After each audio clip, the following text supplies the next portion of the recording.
I've been ordered to cease and desist sharing my opinions on the internet about the P320. So you know what I'm going to do?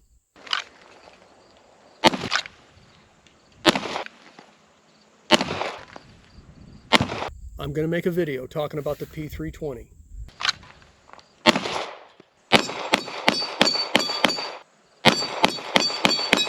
I'm going to talk about how safe I think it is or isn't. I'm going to tell you if I think it's safer than Glock or more dangerous than Glock. I'm going to tell you if I appendix carry it. If so, why? If not, why not? And we're just going to get into all that stuff that we were told not to talk about. So here we go. So first of all, I've made previous videos where I doubt the claim that the P320 will fire itself without the trigger moving, and I pointed out that there's such a frenzy on YouTube of anybody that can make this gun fire without the trigger being pulled somehow, or make it look like they did, gets a hit video. If they bash the gun, they get a hit video. There's a lot of money to be made right now by just bashing this gun, whether it's true or not, whether it makes sense or not, whether it's exaggerated, you know. So I made a video discounting my belief in all that stuff. But there are videos of this gun going off in the holster. So does that mean that it fires without the trigger moving? No. The gun going off in the holster does not prove that the trigger wasn't moved. You know, and I think we've been over this before in other videos. I mean, other people have. There can be debris in the holster. It can be the wrong holster. The contour on the holster might be incorrect.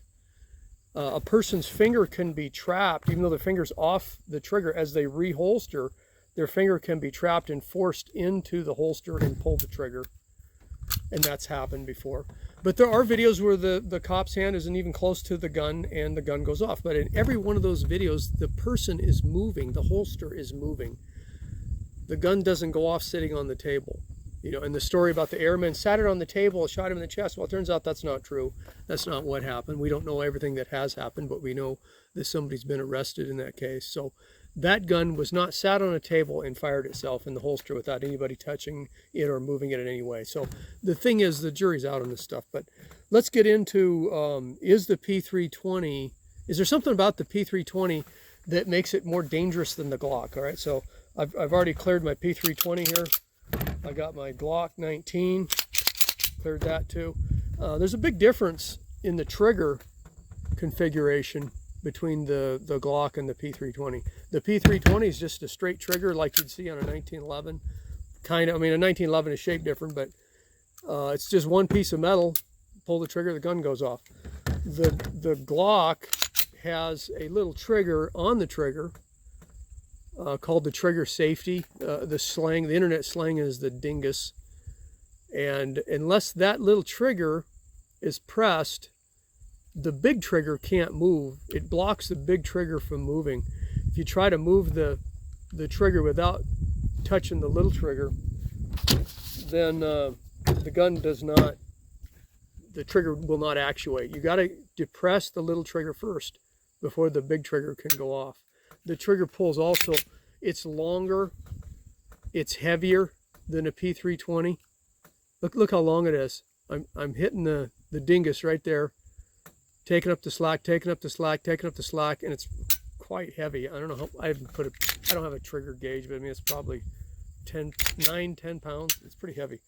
The P320 is no dingus on it, and it's a pretty short take and uptake, and then bang, it goes off. It doesn't take much to set that trigger off. So if the contour of the holster is not ideal, and any debris gets on the side on the P320, there's not much room right here. In fact, I want to measure it with the caliper right now.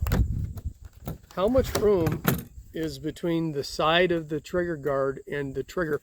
In other words, if something got over here on the edge to pull that trigger like that, how much room for error is there? Okay, so P320. This isn't an extremely precise measurement. This is a rough measurement. Okay, so from the edge of the trigger guard to where anything can touch the trigger by pressing on the side. With that measurement, I came up with right at a 1/10 of an inch, right at about a 1/10. Okay, so try it one more time.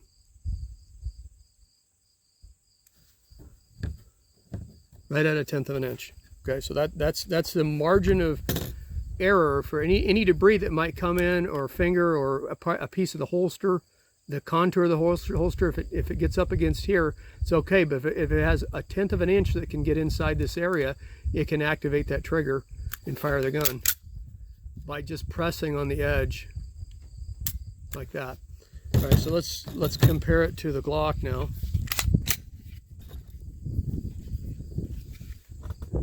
Okay, we're going to measure the edge of the trigger, even though that doesn't matter. I'm just for comparison. So the P320 was right at about a 1/10 of an inch.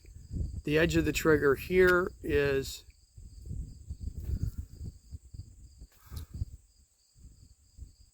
about 15 hundredths, or yeah, 15 hundredths of an inch. Okay, so it's a greater distance on the Glock, but that doesn't matter because, like I was saying, you got to hit the trigger safety in order for the trigger to move. So any debris that rubs on the edge of the trigger still isn't going to light this gun off. It's got to get all the way to that trigger safety. Let's measure that. Let you guys watch while I do it.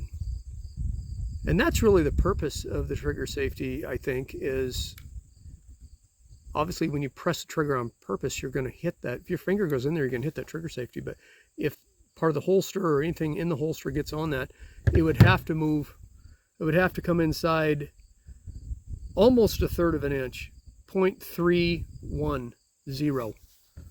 Okay, almost a 1/3 of an inch here versus a 1/10 of an inch on the 320. So big difference there, and that could have a lot to do with why some of these guns are quote unquote going off in the holster, is that difference in that margin of error between the trigger guard and how much of the trigger has to actually be pressed in order to actuate the trigger. You know, is that a design defect? I don't know. Should it be carried by cops all over the world that are already laden down with so much gear? A lot of them don't get enough time to practice with their guns. Almost all of them have a light on their guns now, and the holster has to have a bigger opening to make room for the light. And I saw another video where a guy, he showed a 320, I think it was a 320, it had a light on it, and in order to accommodate that light, he could actually get his finger in the top of the holster and pull the trigger and make the gun fire. So that could be a big issue with cops carrying the 320. So maybe a lot of most of these accidents have been police, so it may not be the best gun for police to carry. You know, it's a hot rod gun. I love it. It shoots great. It's very accurate. But if you're going to carry the 320, you've got to have your equipment in order. You absolutely got to have a holster that fits the gun correctly. You got to verify that when you reholster the gun. You have to make sure that you're not getting anything on the side of that holster, because there's no external safety, there's no grip safety. That trigger moves, the gun will fire. So the P320 is not for everybody. And so now getting to that, the cease and desist order. I was given a cease and desist order, like I said at the beginning of the video. I'm going to tell you about that right now. That was not a legal document. That was just insanity talk from the anti-P320 cult that exists on the YouTube comment section. A bunch of people were ordering me to stop talking about this. Stop talking about this. You're muddling the issue. This is dangerous. You need to get in line. You need to get with the program. And they're just trying to intimidate me into not talking about the subject, and they're not going to. So it wasn't a legal order. It wasn't a legal cease and desist order. It was just a demand from a few lunatics on YouTube. So I didn't take it seriously. It's a little more insight on the P320. May not be for everybody. May not be for you. And I'm not saying that if you don't like the P320 or afraid to use it, that you're crazy or you're part of the anti-P320 cult. But if you're trying to stop other people from giving their opinions about this, if you're literally demanding that they stop talking about it in the United States of America, and you claim to be a supporter of the Constitution, I think you're a hypocrite, and I think you need to rethink the way that you go about disagreeing with people. Trying to silence the opposition is something that the left does. It's something that the communists do. And you come across as being crazy when you do that. So you might want to rethink that. And you don't intimidate people like me. So now, one more subject, one more thing we're going to talk about. Do I appendix carry the P320? I'm not going to go into a huge amount of depth on this. No, I don't appendix carry the P320 or any other gun. And the reason why, I'm not criticizing people that appendix carry. The way I think of it is the two primary safety rules. Always keep the gun pointed in a safe direction until you're ready to destroy something, and keep your finger off the trigger. Those are the two rules. When you appendix carry, you completely give up the first rule all the time. You throw half of the primary safety rules with firearms out the window when you appendix carry. So it's not for me. Now, it is the fastest concealed carry draw. There's a lot of advantages to it. If people want to do that, I'm not saying you shouldn't do it. I'm not saying you're dangerous. I'm just saying it's not for me. It's just, I'm not willing to give up half of the safety rules to get the advantages of appendix carry. And I'm sure it can be done safely, but I don't do it. So, no, I don't do it with a P320 or anything else, to answer that question. So, anyway, I think that about wraps it up for this video. I hope you've enjoyed it, and we'll see you on the next one.